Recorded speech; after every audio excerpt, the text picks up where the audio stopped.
Welcome to another edition of What Was Uncle Thinking? In this episode, we're going to check out some pretty awesome books. We are talking limited editions of a couple of books, and we are also talking some Silver Age magic. Stay tuned for this video.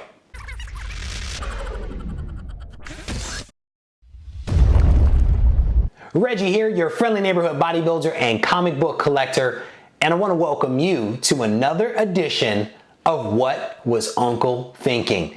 If you have missed any part of Volume 2, I highly recommend you go back and check it out. If you've already seen those episodes, you are in store for an awesome treat in this episode. We are going to turn the heat up and we are going to check out a couple of limited edition books, and we will also finish up this video with some Silver Age magic. We're going to start things off with something that is near and dear to any fan of Erik Larsen and any fan of Savage Dragon. That is graphic fantasy #1. I have not done all my research on these books, but this book I believe is an early appearance, if not the first appearance, of the dragon, which ultimately became known as the Savage Dragon. This is a limited edition book in that these books are numbered and signed on the back side. This one is number 269 out of 300, and it is also signed by Mr. Erik Larsen, along with what I'm guessing are a few other artists and or writers in this particular issue. So again, this is an early appearance of the dragon who later became known as Savage Dragon. Definitely a very, very cool book. Next up, we have graphic fantasy #2. Again, front and center on this book is the dragon, aka Savage Dragon.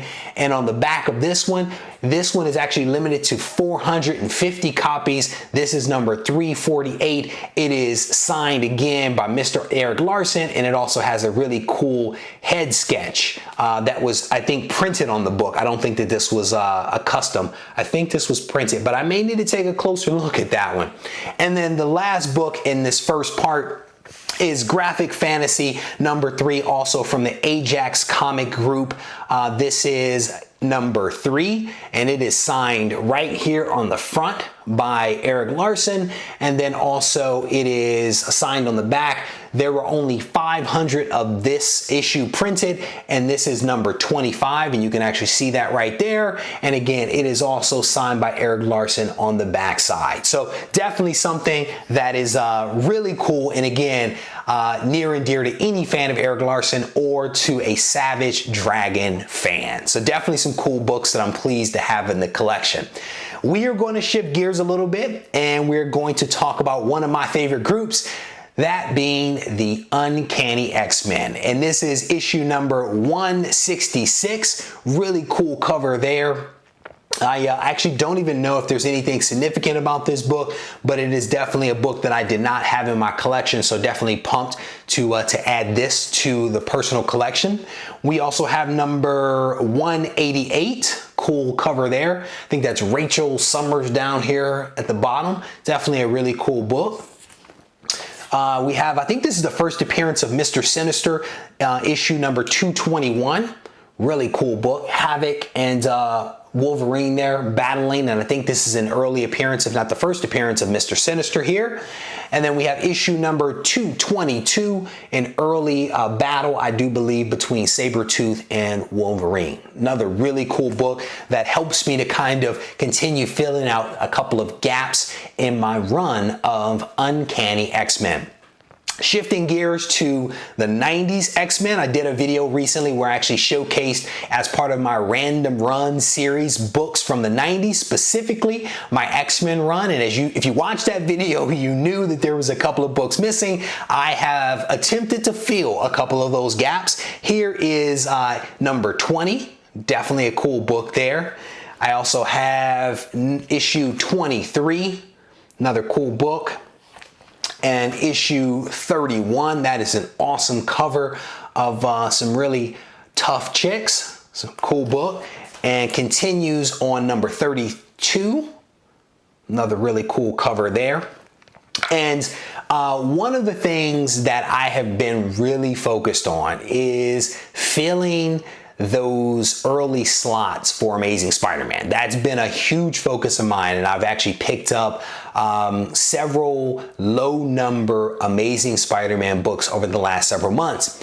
But I've also had a desire to fill some of those low number X-Men books as well. You can see X-Men #1 hanging back there over my shoulder.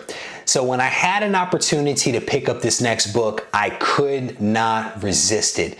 This book is just, it is gorgeous. It really is gorgeous. And it is X-Men #2 featuring the Vanisher. And this thing is so clean. It is such a clean copy of X-Men 2. I am just beyond stoked to have this book in my collection. I just wish my X-Men #1 looked as good as this book does, because this thing is just, it is gorgeous.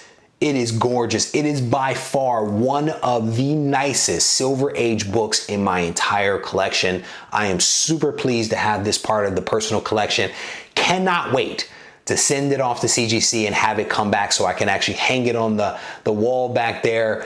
And this book is awesome. It really is an awesome book. So as always, guys, I want to thank you for taking the time to watch this video. I still have half a short box left to go, and I will continue to share with you what Uncle was actually thinking. Stay tuned.